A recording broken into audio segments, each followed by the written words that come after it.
কিভাবে দিনের পর দিন আমাদের ভারতীয় জনতা পার্টির কর্মীদের বাড়ি ঘর দুর্গগুলোকে ভাঙচুর করে দেওয়া হয়েছিল। আমরা সর্বত্রিকভাবে দেখেছিলাম টিভিতে এবং বিভিন্ন নিউজ মিডিয়া দেখেছিলাম। কলকাতায় আমাদের অভিজিৎকে কিন্তু আমাদের প্রাণ হারাতে হয়েছে। এই 2021-এর বিধানসভা নির্বাচনের পর আমরা 54 জন ভারতীয় জনতা পার্টির সক্রিয় কার্যকর্তাকে কিন্তু আমরা হারিয়েছি।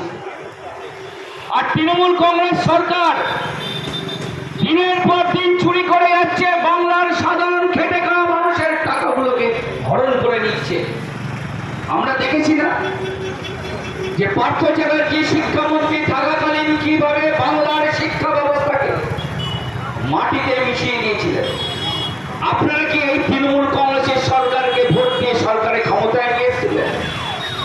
একবার ভাববেন না যে প্রতিনিয়ত বাংলার বুকে কি ঘটনা ঘটে চলেছে।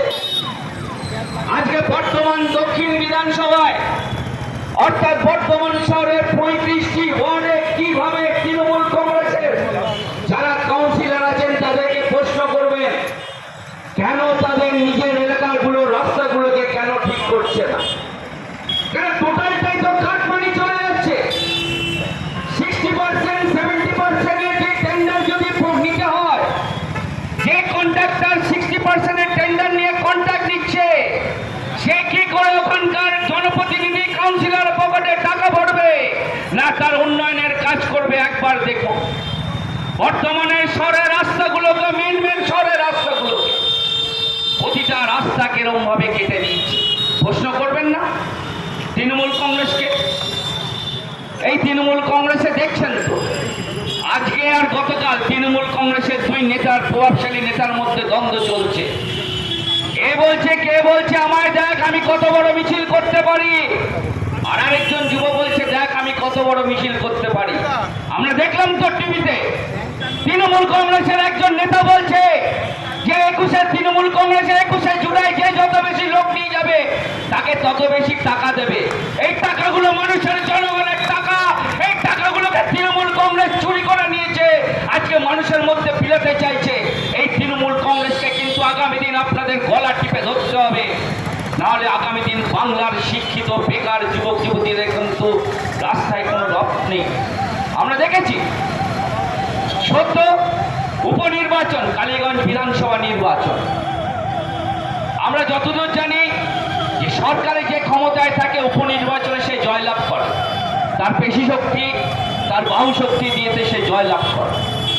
সেখানে আমরা কি দেখলাম যে তৃণমূল কংগ্রেসের কালীগঞ্জ বিধানসভায় তৃণমূল কংগ্রেস জয়লাভ করার পর ওখানে বিজয় উৎসবের নাম করে একটি বাচ্চা মেয়ে তামান্না খাতুনের উপর, বাড়ির উপর সেই তামান্না খাতুনের উপর সকেট বোমা মারল। সেই বাচ্চা মেয়েটি কি দোষ করেছিল? আমরা বাংলার শিক্ষিত মুসলমান সম্প্রদায়কে কিছু কথা বলতে চাই আজকে এই পথসভার মাধ্যমে। আপনারা তো 2011 সাল থেকে তৃণমূল কংগ্রেসকে ভোট দিচ্ছেন।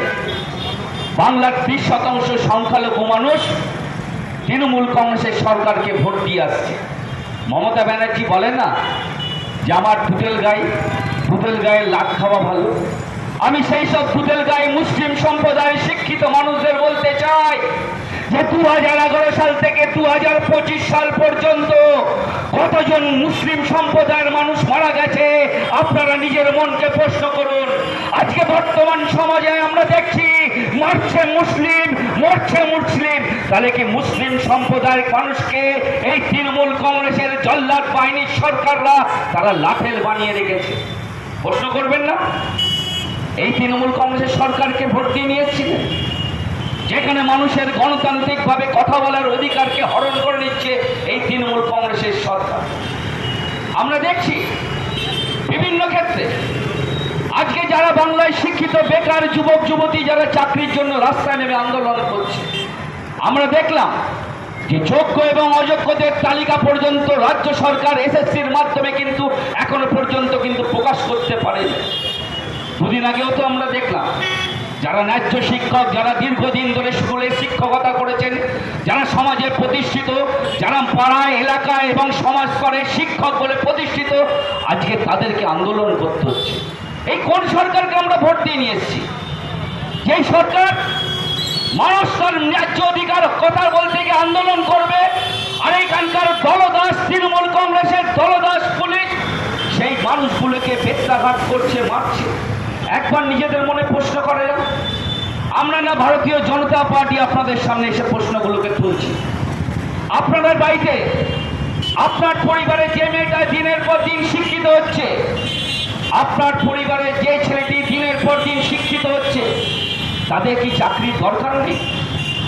আপনারা ভাবতে পারছেন কোন জায়গায় কোন সমাজ ব্যবস্থার মধ্যে নিয়ে চলে গেছে এই তৃণমূল কংগ্রেসের সরকার? আমরা তাই তো বলতে চাই,